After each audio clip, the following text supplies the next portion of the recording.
Hello people of the internet, I'm Todd Walker and I'm going to spend the next few minutes talking about the Olympus E-PL1, which is a micro 4/3 interchangeable lens compact camera compared to my Canon 40D, which is a full-size digital SLR. Ever since I bought my first SLR, I've always had a compact camera to go with it for those times when I didn't want to carry this much weight around and more with extra lenses and so forth. So I've always had a compact.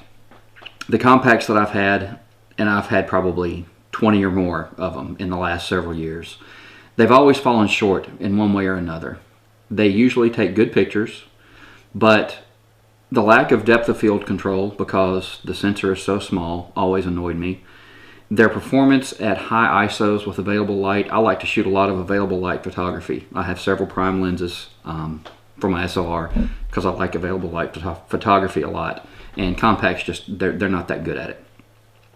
So my search for a compact a few months ago led me to the Panasonic LX5. When it was announced, it looked like a good camera to me. The LX3 is an excellent camera. It's a very highly regarded compact. The LX5 was the replacement, so I figured it would be a good camera also. So I had pretty much made up my mind that I was buying an LX5. I was going to sell my Canon G9, which was my compact at the time, and buy the LX5. In some of my research, I happened to run across the Olympus E-PL1. Started looking at it, and long story short, that's what I ended up buying. So anyway, that's kind of a little background. First of all, as I said, this is the E-PL1. The lens that I have attached is the 14 to 42 kit lens that comes with it. It's a f3.5 to 5.6, so it's a fairly slow lens, but most kit lenses are. It's a pretty darn good quality lens, actually. I've been pretty impressed with it. I don't use it a whole lot because I've got a prime that I use more that I'll show you in a minute. But that's the kit lens that comes with it. With the 2x crop factor, it's a 28 to 84 millimeter field of view. I have on the Canon, I have a 17 to 40 f4L, which with the crop factor on it makes it about the same focal length range as the Olympus. It's very slightly wider and not quite as long, but it's the lens that I have that's closest to the kit lens. And you can see the size difference between the two. Obviously, the Canon with its lens is much larger than the Olympus is. As far as weight goes, this weighs at least twice what this one does, if not a little bit more. So that's the comparison as far as the zoom goes. If I put a prime on both cameras, which I will do now,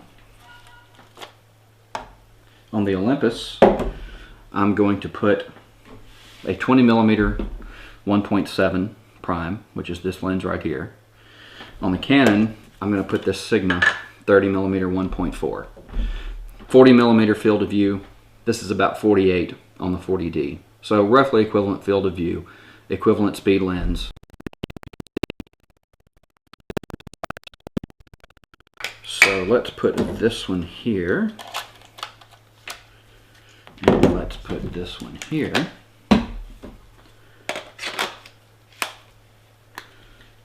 And again, you can see, I like to take lens caps off because glass is prettier than plastic. You can see, oops, the difference in size in the two. Roughly the same focal length, same speed prime lens. This will slip in a large jacket pocket, this won't. So size is definitely the biggest advantage, in my opinion, that the E-PL1 has over the 40D. Let me show you the sensor in each camera. There's the sensor in the E-PL1. Notice there's no mirror in the way because it doesn't have a mirror. And this one, let me flip the mirror up here. Oops. There we go. And you can see, I hope the light's catching those right, so you can see the size of the sensors compared to one another, hopefully. So the crop factor on the 40D is 1.6. Sorry about that.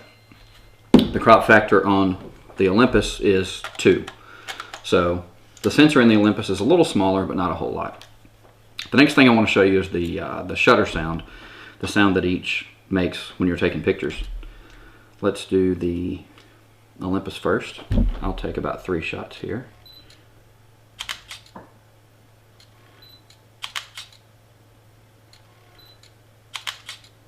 Okay, so that's what it sounds like. Now let's take a few with the 40D.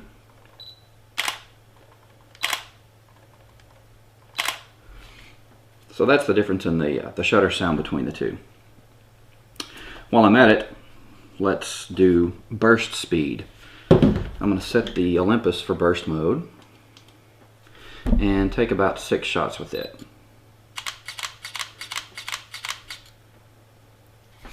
So that's how fast the burst rate is on that one. And now for the Canon. 6 shots with each. And you can see the Canon's about twice as fast. 6.5 frames per second. I think this one is 3 frames per second if I'm not mistaken. So, why would you use the E-PL1 over the 40D? Size, obviously. It's quieter.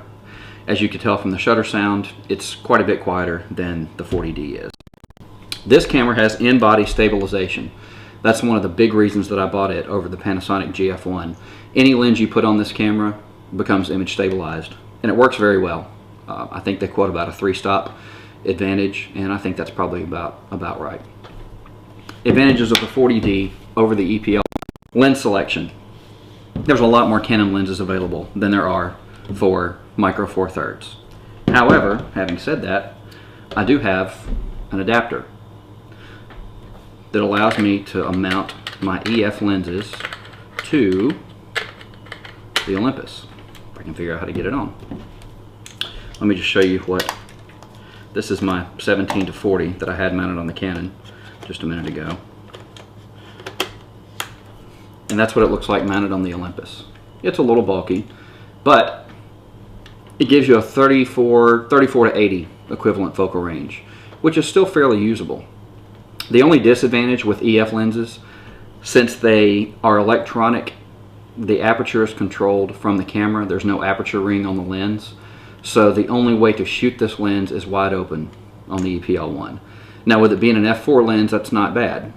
But if you're using a fast prime, say a 1.4, you can't stop down. So you're going to have a very thin depth of field, and there's nothing you can do about that. But you can use Canon EF lenses or just about any other SLR lens. There's adapters available for all kinds of different lenses for the micro four thirds format. The Canon has a real viewfinder. E-PL1 doesn't. All the E-PL1 has is the LCD screen on the back.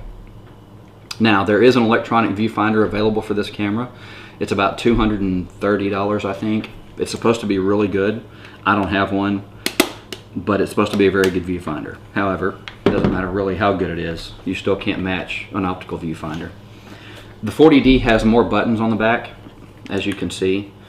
With the E-PL1, you have to do a lot more menu diving than you do with the Canon. The Canon has dedicated buttons for a lot of the most used functions. The Olympus, not so much. The Olympus menu structure is kind of confusing. There's a lot to it.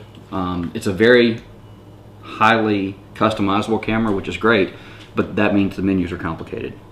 The focus speed, the Canon is significantly faster. You may have noticed a second ago when I was taking pictures with both. The Canon focuses quite a bit faster. And the faster burst rate, like I demonstrated just a minute ago.